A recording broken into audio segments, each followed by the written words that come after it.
Our story begins in a library where someone named Shinichiro Nihama is being asked if he's familiar with light novels. A young lady waits for his reply as Shinichiro confirms that he has read a few. The young woman is delighted to hear that and approaches him, asking for his help to find a popular novel she had lost track of. She only recalls that it was about a woman traveling across the country on her bike, and this was more than enough for Shinichiro to begin searching in the library. Shinichiro hands the novel to the girl, and she is astonished that he could find it right away. She is overjoyed that he was able to help her, showing Shinichiro a smile that captured his entire heart in an instant. Suddenly, a businessman wakes up, gazing at the pile of documents he still has to complete. He is in an empty office, wondering if everything he saw was just a dream. He is the same boy from earlier. After graduating from high school, he only suffered under terrible bosses and endless unpaid hours. He's Shinichiro Nihama, our protagonist, who without realizing was already 30. And in all those years, he never found the courage to quit his exhausting job. Now he's alone in his office, tormented for being a coward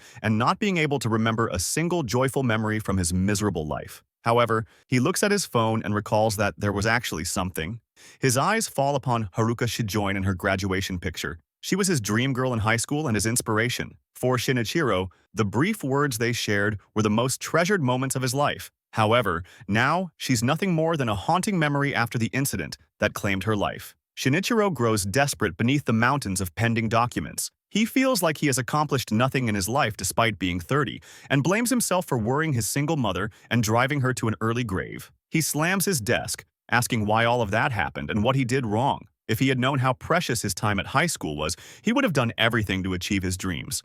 He yells at the sky, begging for someone to take him back to those days. In that instant, something snaps in his body. A sharp pain strikes his chest and he collapses on his desk. He looks at his phone one last time to see Haruka before fainting, remembering how important she was to him. Everything turns black and he wakes up covered by a blanket. He sits up, wondering what just happened. Shinichiro thinks for a moment that he's in a hospital, but upon seeing his old manga and video games, that idea fades. He can't believe he has returned to his old bedroom. Searching for answers, he leaves his bed and looks at the mirror. He is frozen in shock upon seeing he has also returned to his younger self. His appearance is that of a high school student, and he decides to check his phone to be sure. Upon looking at the date, he realizes he has returned 14 years into the past. Shinichiro tries to make sense of it, thinking that the only explanation is time travel. And in that moment, someone asks from outside his door if everything is okay. His mother enters his room, slightly surprised to see him awake so early. Shinichiro stays still, realizing that his mom is alive. Tears begin falling from his eyes as he sees her again after so many years. He throws himself at her feet, crying even louder as his mother tries to ask him why he's acting so strangely all of a sudden. Shinichiro only manages to say that he had a nightmare where she was dead, and she comforts her son, gently patting his head.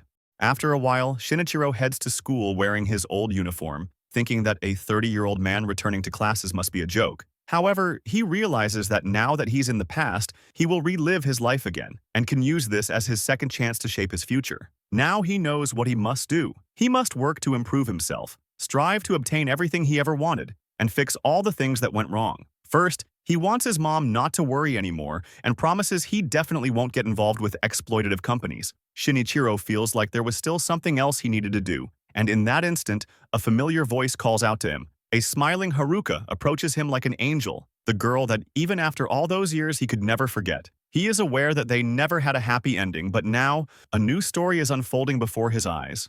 Shinichiro looks surprised upon seeing her again. Haruka seems confused by his expression, but he excuses himself by saying that he's just sleepy, making her laugh. This reminds Shinichiro that she's as graceful as ever, which is expected from the daughter of a wealthy family. Shinichiro also recalls her treating everyone with kindness and all the boys being in love with her.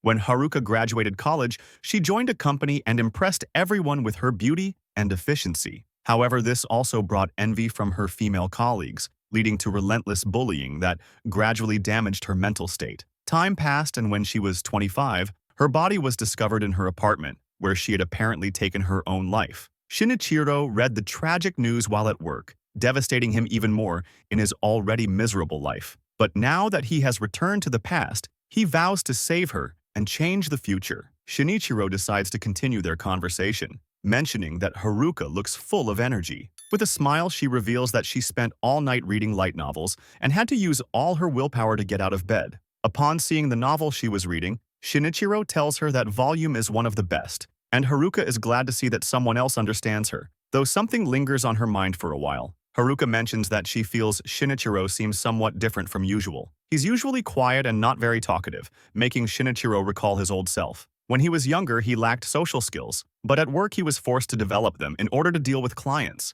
Shinichiro tries to say that the change was thanks to Haruka, which takes her aback. He continues, saying that he's simply trying to match the energy Haruka always shows when talking to him. Haruka can't help but feel embarrassed by his words, revealing how innocent she truly was. After that, Shinichiro notices her carrying a bag and asks her to allow him to help take those books to the library. She says it's fine, but he insists and grabs it without realizing that his old work habits had slipped out again. For a moment, he gets nervous, thinking that she might be grossed out by him, but he's surprised when Haruka thanks him, explaining that the books she was carrying were actually heavy. Haruka doesn't stop her compliments and mentions that Shinichiro feels manly today, something she finds charming. Shinichiro can't help but blush, having completely forgotten Haruka's ability to casually drop lines that could shatter a guy's composure.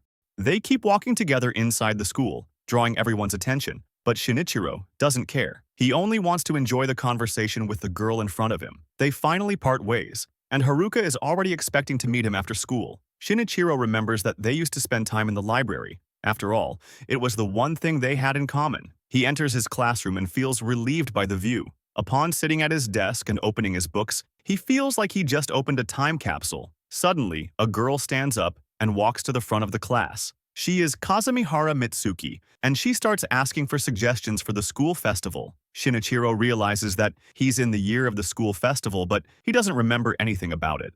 Lunchtime finally arrives and Shinichiro already feels exhausted from all the subjects he has to relearn, until somebody calls out to him. That person is Ginji, who used to be his only friend in high school. Ginji immediately starts asking what he was doing walking next to Haruka as if they were a couple, but Shinichiro doesn't flinch, saying that he only helped her carry her bag. Ginji's jaw drops to the floor, shocked to see Shinichiro acting like the hero of a shoujo manga all of a sudden. Ginji also feels that his friend seems completely different, as if he just returned from an epic journey in another world. Shinichiro plays along, saying that he returned yesterday from a world where he was a slave for 12 years, but inwardly, he was referring to his old reality. Ginji gets serious, warning him not to forget that people like them at the bottom of the social ladder shouldn't bother the most popular girl in school. But for Shinichiro, the social hierarchy between students feels like nothing more than a joke after all he had endured. But since that behavior also appears on adults, he accepts the advice and tells Ginji that he'll be more careful, then leaves his classroom to buy a drink.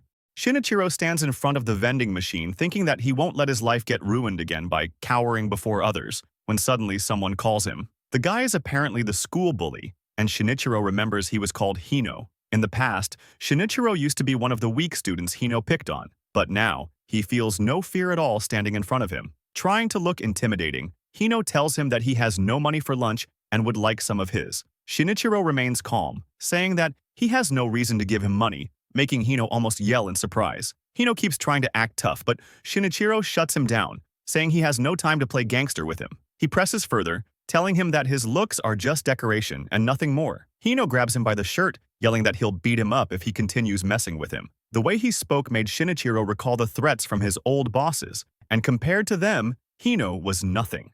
Even in that position, Shinichiro remains firm, telling him to hit him if he wishes to get expelled. Hino grows tired of his attitude and snatches the wallet from his hand. With a smug expression, Hino starts leaving while holding the wallet, telling his victim to take that as a lesson. Hino starts checking its contents and mocks him for only having 3,000 yen. But Shinichiro calls him, and in a flash, he grabs Hino and slams him against the wall, asking why he's mocking him for being broke and then stealing his money. Shinichiro gets fed up with this child's play and yells at him, demanding if he has any idea how much work someone has to endure to earn those 3,000 yen. Typing your life away, enduring abuse from bosses, and bowing to foolish clients is just a glimpse of what it takes to get it, and an idiot like Hino has no right to put his hands on it. With a menacing gaze, Shinichiro tells Hino that if he dares to take his mother's money, he will end his life for real. Shinichiro releases him and asks if he understood. Hino confirms while trembling, and Shinichiro takes back his wallet and walks away under the impressed gaze of his classmates. He returns to his classroom, and upon sitting, he can't believe what he just did. Thanks for watching. I hope you enjoyed the video and don't forget to like and subscribe. See you in the next one. Bye-bye.